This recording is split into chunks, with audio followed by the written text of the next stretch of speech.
Shalom, shalom again. This is part two.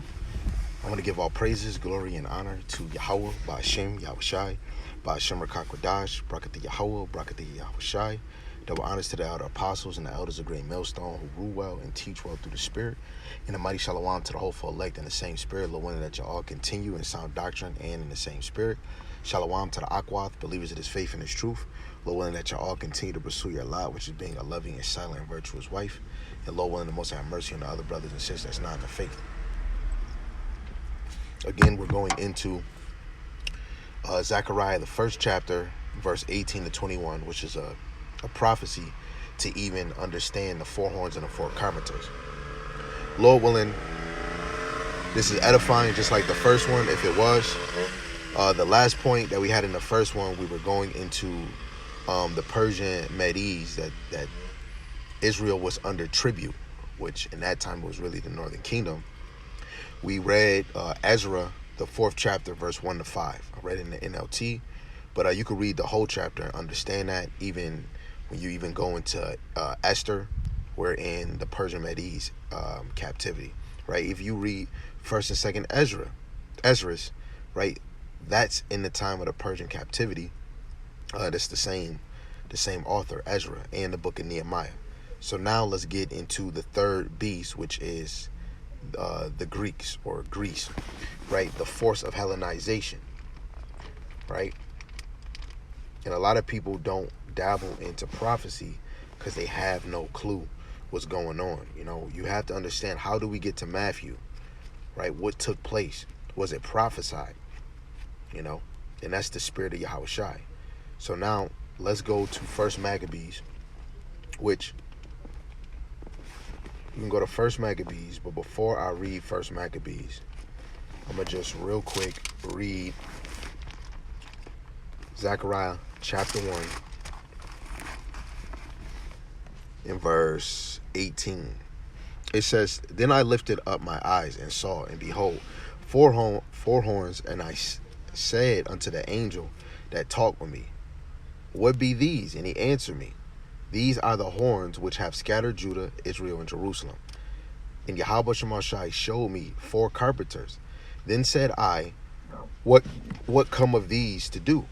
And he spake, saying, These are the horns which have scattered Judah, so that no man did lift up his head, but these are come to fray them, to cast them out, the horns of the Gentiles, which lifted up their horns over the land of Judah, to scatter." Right? And of course, the point that we're going into now is kind of showing the scattered Judah and Israel and Jerusalem. So when we go into this Greek captivity, which in the first lesson, make sure you watch the first one to show you in Daniel the 7th chapter, where each example from the first, the second, and the third, and the fourth, when we were scattered, and even Daniel the 2nd chapter, where it goes into the image, the head, the chest, the stomach, the legs, and the feet, right? To understand, especially to know the time we're in now. So this is First Maccabees chapter 1, verse 41. We're going to read to verse 50. It says, "Moreover, King Antiochus wrote to his whole kingdom that all should be one people, and every one should leave his laws. So all the heathen agreed according to the commandment of the king. Yet many also of the Israelites consented to his religion, and sacrificed unto idols, and profaned the Sabbath." This is Hellenization, right? Removed from your language, right? Your customs, your laws, your traditions. It says, "For the king has sent letters by messengers unto Jerusalem and the cities of Judah, that they should follow the strange laws of the land, and forbid burnt offerings and sacrifices and drink offerings in the temple, and they should profane the Sabbath and festival days, and pollute the sanctuary and holy people, and set up altars and groves and chapels of idols, and sacrifice wine's flesh and unclean beasts, that they should also leave their children uncircumcised, and make their souls abominable with all manner of uncleanness and profanation, to the end they might forget the law and change all the ordinance. And whosoever would not do according to the commandment of the king, he said he should die." Now, it's even deeper when you go into not being circumcised. You had some Jake that wanted to look like a Greek, where they would do cosmetic surgery to sew their foreskin back on, just like what we see in today's time, right? But I don't want to make it the video too long. You can read the same verses that I'm quoting, right? First Maccabees chapter 1 verse 40, 41 to 50. Now, before we keep going, I want to actually go to Daniel the 8th chapter real quick, because we just read something about Antiochus. So let's just go back into history and get the prophecy that Daniel was speaking of. So this is Daniel the 8th chapter. We're going to read from verse 3 to 10. Make sure you're paying attention, right? It says, "Then I lifted up my eyes and saw, and behold, there stood before the river a ram which had two horns, and the two horns were high, but one was higher than the other, and the higher came up last," right? Which is going into, I believe, Cyrus and Darius, but it's going into the Medo Persia captivity, right? Or empire. The two horns. Verse 4, "And I saw the ram pushing toward westward and northward and southward, so that no beast might stand before him, neither was there any that could deliver out of his hand. But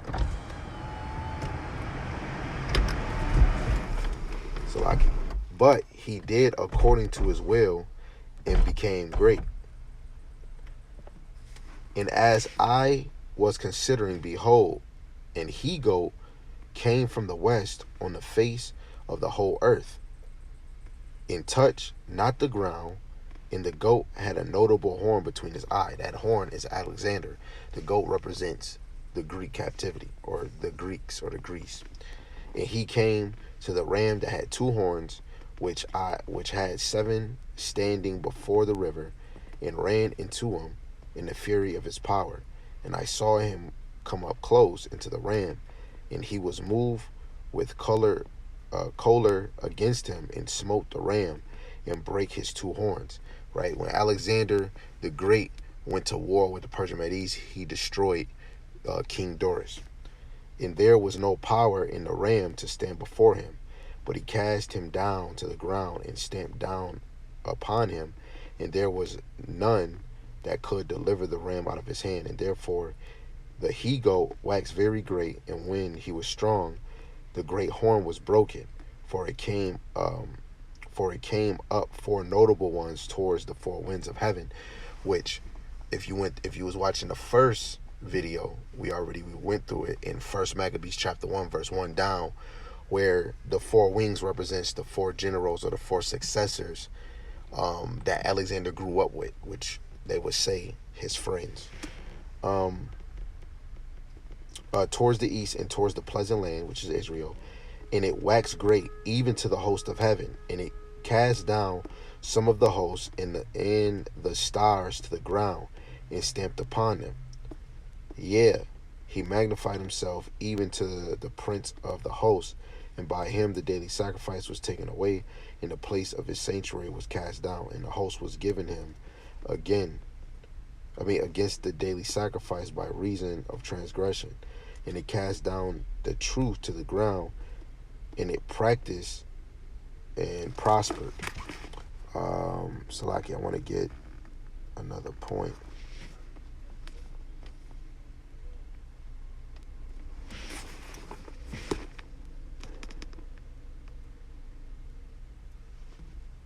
Salaki family, there was another point I wanted to get, right? Because it's going to be another. Let me read verse 9 again. Verse 9, it says, "And out of one of them came forth a little horn, which waxed exceeding great towards the south and towards the east, towards the pleasant land." Right? The pleasant land is Israel, but that little horn is not the same horn in Daniel the 7th chapter, verse 8. This little horn is dealing with Antiochus Epiphanes, what we just read in First Maccabees. We'll just read again for edification's sake, right? First Maccabees chapter 1, we're going to read verse 9, but verse 10 is the point. It says, "After his death," which is talking about Alexander the Great, They all put crowns upon themselves. So did their sons after them many years. And evils were multiplied in the earth. And there came out of them a wicked root, Antiochus surnamed Epiphanes, son of Antiochus the king, who had been a hostage at Rome. And he reigned in the 137th year of the kingdom of Greeks. Right? This is Antiochus Epiphanes. Right? This is that little horn. This is that wicked root. Right? So we covered that. And so when you deal with the fourth beast, which is Rome, but I want to get to a certain point because, if we go to Matthew 24, and I believe is another point in Luke, right, dealing with when the temple got destroyed in 70 AD, which is the siege of Jerusalem, right, and it scattered Judah into and Africa, which you go to Revelations, the 12th chapter. But I want to read a point in Luke, the 2nd chapter, just to show you, because when you're giving out tribute, just like in the Persian captivity, when you're paying taxes, you are being ruled, or you are a subject, a slave. This is Luke chapter 2 and verse 1. And we can go into Herod 2, which the Romans allow Herod to be basically a king of Israel. This is Luke chapter 2 verse 1. And it came to pass in those days that there went out a decree from Caesar Augustus that all the world should be taxed. And this taxing was first made by Cyrenius, was governor of Syria, and all went to be taxed, every one into his own city. Joseph also went up to Galilee, out of the city of Nazareth, into Judea, unto the city of David, which is called Bethlehem, because he was of the house and lineage of David, to be taxed with Mary, his espoused wife, being begot with child. So this is in the same time of Yahushai, when Rome was ruling, right? But you can go to other points, especially in the gospel, when Yahushai said not one stone would be left. That was the time of 70 AD, right? When they overthrew Israel. Now let me just get another point. We can make this short, straight to the point. When you go into Revelation, the 13th chapter, which is a beautiful read, and I'm not going to go too crazy because you want to bring out multiple precepts just to get understanding, especially from verse 1 down. And then when you drop down to verse 13, because the chapter jumps, right? So let's just start at verse 1. This is Revelation 12:1. And there appeared a great wonder in heaven, a woman clothed with the sun and the moon under her feet, and upon her head a crown of 12 stars. The 12 stars represents the 12 tribes of Israel. And she, being with child, cried, travailing in birth, in pains to be delivered, right? Symbolic to Mary, right? And it says, and there appeared another wonder in heaven, and behold, a great red dragon. The red is just going back into Edom. Genesis, the 25th chapter. The dragon represents Rome. So this is really going into Rome. The Idumeans, the Edomites, ruled Rome, having 7 heads and 10 horns, what we read in Daniel, the 7th chapter, right? The 7 heads is the 7 kingdoms, right? And the 10 horns would be NATO and EU, technically. 7 crowns upon his heads, which is 7 kingdoms, 7 governments. And his tail drew the third part of the stars of heaven. The tail represents Herod. Herod's tail was Herod is the tail that drew the third part of the stars of heaven. The third part of the 12 tribes of Israel is Judah, Benjamin, and Levi. That is showing you the captivity of the southern kingdom in the hands of Rome. And the dragon stood before the woman, which was ready to be delivered, for to devour her child as soon as it was born. When you go into the history, especially Matthew 1, Herod was trying to send those 3 wise men to go see where Yahushua was birthed at. They did not come and tell Herod. He was angry. So he put to death damn near all the newborn sons that were born in that time frame from Judah, Benjamin, and Levi. That's where that tail was drawn on the third part. A lot of children was put to death, just like what happened in the Egyptian captivity, the ancient Egypt. Verse 5, and she brought forth a man-child who was to rule all nations with a rod of iron. And her child was caught up unto the Most High, into his throne, which is Yahushai. We see that in Daniel the 7th chapter and Acts the 1st chapter, verse 9, where Yahushai got beamed up into a chariot. And the woman fled into the wilderness. That wilderness is Africa, because when the temple really is two ways, because I'm kind of skipping ahead. But when you go into, what was it? I think it's Matthew the 1st chapter, where what's his name? Joseph, an angel was speaking to him in a dream and telling him that he had to flee to Egypt, take Mary and the son, right? The woman fled into the wilderness, where she had a place prepared of the Most High, that they should feed her there 1,203 scores days, right?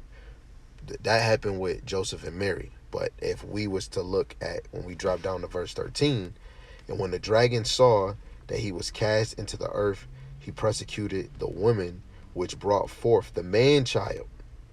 And to the woman were given 2 wings of a great eagle, that she might fly into the wilderness, into her place, where she is nourished for a time and times and half a time from the face of the serpent, right? This is when the southern kingdom, they fled to the African mountains to hide from the persecution of Rome, which Judah fled into the African mountains, right? And after that time that we just read is fulfilled, a time, times and a half of time from the face of the serpent, the serpent cast out of his mouth water as a flood after the woman, that he might cause her to be carried away of the flood. And the earth helped the woman, and the earth opened up her mouth and swallowed up the flood which the dragon cast out of his mouth. Right? This was going into the going into the southern kingdom, fleeing to the African mountains. But when that time was fulfilled, right after Rome completely fell, the Edomites fled into the caves in Europe.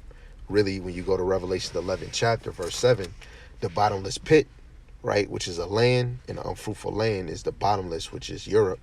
After that time was fulfilled, then the revival of Daniel chapter 7 and verse 8, which is the small horn, they rose up back into power, back into their lot, and they rebuilt the desolate places. And, the Lord set this all up, right? What did they do? Eventually, the Lord put that spirit on them to come seek out this land in the north country, America. Sifted it out, dealt and messed with the northern kingdom, then eventually gathered us from the African mountains, because those damn Hamites sold us, and then they brought us here. Then they started to make trade to all nations in the earth and traded us in different areas. This is why Jake is even more scattered. Each captivity scattered us, but it even got to another level in this captivity, because in the ancient world, no nation ruled the whole earth. They ruled the known lands. Even when you go into the Babylonians, the Persian Medes, and the Greeks and the Romans, they ruled the lands, the land mass that was given to them, and the lands that they conquered. But it's certain lands, a lot of lands, that they did not conquer. Right? All praises to Yahweh Shem Yahushai. So let's go back. Lord willing, y'all paid attention to that. Zechariah 1 and 20. Then Yahweh Shem Yahushai showed me 4 carpenters. What is a carpenter? A carpenter is builders, a repairer, or a destroyers of the horn's power. Right? A carpenter is a destroyer of the horn's power. So if we got 4 horns, how would this look? So the 4 horns, but the 4 carpenters represents the nations and forces Yahweh raised up to take down each empire. So first you have Babylon, the Persian Medes, the Greeks, and then the Romans. So to be a carpenter, the Persian Medes took down the Babylonians. Then the Persian Medes was in power. They were in power. Then the Greeks took down the Medo-Persian Medes, which we see that with Alexander the Great in 1 Maccabees, the 1st chapter. Then Rome took down the Greeks. So the 4th carpenter is Yahushai and the elect, along with the angels, right? Or we could just say Yahushai and the angels, but Yahushai and the elect, along with the angels, will take down Edom, Esau, the revived Roman Empire, right? America / Babylon the Great. And I just want to go to Daniel, the 7th chapter, which again, this is all prophecy. Daniel, the 7th chapter. Just get one verse because we could be here for a minute just going into it. But this is Daniel, the 7th chapter. And I'll read verse 17, but the point is verse 18. It says, these great beasts, which are four, Daniel, the 7th chapter, verse 4 all the way to 8, right? Because the verse 8 is lined up with verse 7, right? America is part of the fourth beast. Four kings, which shall arise out of the earth, but the saints of the Most High shall take down the kingdom and possess the kingdom forever, even forever and ever. And the kingdom that's going to be ruling at that time that they're going to take is going to be Esau, Edom, right? 2nd Ezra 6 and 9, Esau is the end of the world. He's the end of this age. And Jacob is the beginning that followeth, right? Well, when that all makes sense. Back to Zechariah 1 and 21. Then said I, what come these to do? And he spake, saying, these are the horns which have scattered Judah, so that no man did lift up his head, but these are come to fray them, to cast out the horns of the Gentiles, which lifted up their horn over the land of Judah and scattered it, right? So fray means to terrify, break down, destroy. The Most High always set up a nation to overthrow the ruling empire. Let's go to Daniel, the 4th chapter, verse 17, because a lot of people don't really understand, or they might truly don't believe this is all the Lord's doing. So Daniel chapter 4 verse 17, this matter is by the decree of the watchers, in the demand by the word of the holy ones, to the intent that the living may know that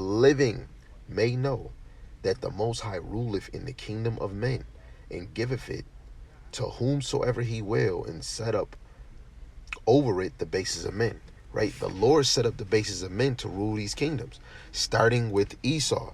And he says, the Lord ruleth in the kingdom of men, and he give it to whomsoever he wants. Right? The Lord rules in all these kingdoms that was established on earth, especially when Yahweh Shai rule, the Heavenly Father is fully abiding with us. Right? And the Lord is the one that gives the kingdom to whoever he wants. So the rulers we have now is all because of Yahweh Shai. And this is for you coming in faith, is to make you be even, I'm gonna say it's for you to be even more amazed at Yahweh Shai. The things that he has done. Right? So ultimately, the fourth carpenter, the fourth carpenter is Yahweh Shai, who will cast down the horn of Esau, Edom at his return. Let's just read the verse that I quoted, 2nd Ezra 6 and 9. 2nd Ezra chapter 6 and 9. It says, for Esau is the end of the world, and Jacob is the beginning that followeth. Let me get another one. 2nd Ezra, the 13th chapter. Right? Because Yahweh Shai is coming from another realm. This is 2nd Ezra chapter 13, verse 29. The point is verse 30. We're going to start at 29. The point is 31. It says, behold, the days come when the Most High will begin to deliver them that are upon the earth, and he shall come with zeal over them that dwell on the earth. And one shall undertake the fight against another, one city against another, one place against another, one people against another, one realm against another. Right? Shit is about to go down when Hamashiach Yahweh Shai return, man. Right? This is Obadiah 1 and 18. In the house of Jacob shall be a fire, in the house of Joseph a flame, in the house of Esau for stubble, right? He's going to be very low. Stubble is something that you walk on, right? And they shall kindle in them and devour them, and there shall not be any remaining of the house of Esau, for Yahweh have spoken it. First, they're going to have to, be walked over, basically be a peasant, be a subject, be a servant, and then after, they're going to be removed after that 1,000-year period, which we read in especially when you go to Revelation, the 20th chapter, when Yahweh Shai ruled for 1,000 years, even though he's going to rule forever and ever. But after 1,000 years, something very important is going to happen. The nation of Esau is going to be going to be destroyed. They're going to be removed, right? Let's get another one. Let's get Revelations, the 19th chapter. This is Revelations chapter 19, starting at verse 11. It says, and I saw heaven opened, and behold, a white horse, which is Yahweh Shai. Horse represents power. And he that sat upon him was called faithful and true, and in righteousness he doeth judge and make war. His eyes were a flame of fire, and on his head were many crowns, because he's taking these kingdoms, right? The rulership, the dominion. And he had a name written that no man knew but he himself. That's not talking about his literal name. That's talking about his rank or his authority. You can go look up this word into the interlinear or the concordance in Greek. And he was clothed with a vessel, a vesture dipped in blood, and his name was called the Word of God. Right? You just go to Isaiah 63, Isaiah 47. Right? He's not going to literally have blood on him, right? But it's going to be blood on his hands, right? Because of the death that's going to take place when he returns. It says, and out of his mouth goeth a sharp sword, that with it he should smite the nations. All he got to do is say a word, right? Because one angel can destroy this whole planet, destroy everybody. But the Lord is really going to have fun. He's going to allow Yahweh Shai to show his power. He's going to allow the angels to show their power. He's going to allow even the elect men to show their power. Lord willing, we got that number. And he shall rule them with the rod of iron, and he treadeth the winepress of the fierceness of the wrath of the almighty power. And he have on his vesture and on his thigh a name written, King of Kings and Lord of Lords. And I saw the angel standing in the sun, and he cried with a loud voice, saying to all the fowls that fly in the midst of heaven, come and gather yourselves together unto the supper of the great power, that ye may eat the flesh of kings, and the flesh of captains, and the flesh of the flesh of mighty men, and the flesh of horses, and of them that sit on them, and the flesh of all men, both free and bond, both small and great. Right? The Lord, especially when America is destroyed, and that fire for that point in time, the Lord is going to have those dragons, those Komodo dragons, lizards, snakes, all different types, even flying vultures, like it just said, fowls, and they're going to come and eat those, the flesh, the remaining flesh, right? Because it's going to be burning. It's going to basically be a barbecue, right? Zechariah 1, 6-9. It's going to be a huge sacrifice, right? So that's beautiful, right? Let me read verse 19 too. It says, and I saw the beast and the kings of the earth and their armies gathered together to make war against him that sat on the horse and against his army, which we read in verse 11, right? Yahweh Shai is on that horse, which is his chariot, to make war. Second Esdras, the 13th chapter. Read from verse 1 to 13. Then we jump down to verse 29 to 30. That's gonna or 31. It's gonna be realm against realm. It's about to, excuse my language, it's about to fucking go down. And the beast was taken and with him the false prophet, the Roman Catholic Church, that wrote miracles before him, with which he deceived them that have received the mark of the beast, right? That charagma, right? And them that worship. And if he's deceiving you, a lot of y'all saying that this is spiritual sin. He's deceiving the nation through the miracles or the things that he's doing with technology. These both were cast alive into the lake of fire, burning with brimstone. This is not a river, this is the lake of fire. And the remnant were slain with the sword of him that sat upon the horse, which sword proceeded out of his mouth, and all the fowls were filled with their flesh. Really, their empire is going to be destroyed, Babylon, but a lot of the elites that set the round table, they're going to be preserved. They're going to be the first crop of slavery. But their kingdom, when their kingdom fall, that's all their things being destroyed, right? All praise to Yahweh, Hashem Shai, Hashem Kakodash. So just to close out, let me just make sure I had every point. The four horns, Zechariah 1, 18-21, is the four kingdoms of the Gentiles that scattered Israel: Babylon, the Persians, the Greeks, and the Romans. The four carpenters is the powers Yahweh raised to destroy each empire, ending with Yahweh Shai, the elect, destroying Esau's power. This lines up with Daniel's vision of the four beasts in Nebuchadnezzar's statue, Daniel chapter 2 and Daniel the 7th chapter. This prophecy shows us that though Israel was scattered I said skittered, was scattered, Yahweh has a plan to break down every empire that oppressed us until the kingdom of heaven under Yahushua is established. Right? The Lord is playing chess. We playing checkers. The Lord has this all set up. Right? So let's give all praises, glory, and honor to Yahweh, Ba'ashem, Yahushai, Ba'ashem Rakakwadash. Even more, we want to say Tawada for allowing us to be edified, because now the books are open. Yahushua had them sealed, but he was the only one to, the Heavenly Father had them sealed, and Yahushua was the only one to open them. He told Daniel, seal the book until the end. We're in that time from all the way from Abba Bibbins all the way to now Apostle Tahar being the head, and all the way from his affiliates and anybody else that said they in his faith. Now this truth been around for 56 years, and knowledge is just growing, and brothers are getting sharper and sharper. Right? I have to go even harder. I have to be able to read this again and again and be able to deliver even better. The Lord have blessed us. Now we understand who we are, right? Because our spirit bear witness. I believe that this is true. I believe we are the people, right? Let me just get the book of Romans, the 8th chapter, real quick. Romans, the 8th chapter, verse 16. It says, the Spirit itself bear witness with our spirit that we are the children of the Most High, right? Do you feel it within yourself that you are a child of Yahweh Ba'ashem Yahushai? You know the name, right? You believe that you are a descendant of Jacob, one of the 12 tribes, right? Do you know the Most High love you above all nations on the earth, right? And if you do, continue in this walk, because this is about to be fulfilled, right? The last carpenter is on his way. Esau's not about to rule forever. So again, let's give all praises, glory, and honor to Yahweh, Ba'ashem, Yahushai, Ba'ashem Rakakwadash, Brakat Yahweh, Brakat Yahushai. Double honors to the elder apostles and the elders of Great Millstone who rule well and teach well through the Spirit. And a mighty shalom to the hopeful elect in the same Spirit. Lord willing, as a whole, y'all continue in sound doctrine.